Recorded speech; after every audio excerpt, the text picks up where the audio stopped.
É importante que nós compreender que a hora que o manejo financeiro não está bom, não está na ordem, e sai de fomentar corrupção. É importante. Para Kiko, a hora que você fomentar a corrupção de um país, é para compreender que é resultado, que é consequência de corrupção. Pobreza.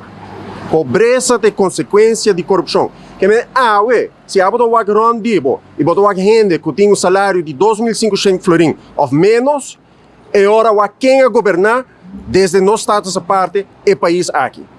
Ora que botar o pensionado não tem pena sobre a pensão não te chega, quem a governar o país aqui para 37 anos largo. Ora que botar que o empresário chiquito está sofrendo por subir medida e mais medida, botar ponto por mês, quem a governar para 37 anos. Então, é hora nós vai papia de supervisão financeira. Não promete. É hora aí.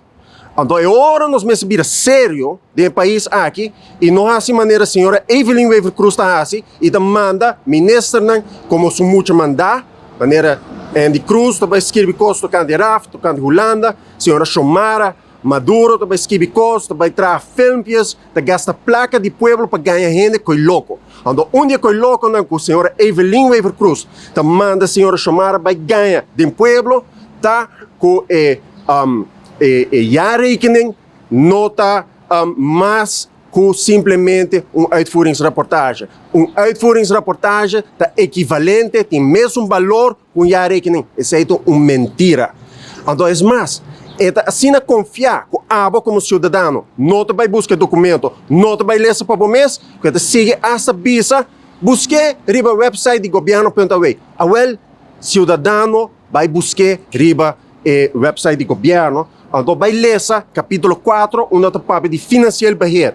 Então, parte de financiar beheer, você vai reparar que é a visa de nosso estado de finanças públicas no país aqui e nossa capacidade de produzir jaarrekening que está certificado door um accountant, um registro accountant. Que é o problema? O problema está que na 1986, a data tem como 25 ambtenaar te traga, como 10 ambtenaar. Como é possível com uma população de 60.000 habitantes? Tempo aí, tem melhor CD que o governo está como 1 bilhão de florins para ano a den na imposto e envoerten. Como é possível? Como é possível que nos algemene rekenkamer de mais mal para que na 1986? Como é possível que o Direção Financiën, o Departamento de Finanças não tem capacidade para por trás e fazer trabalho?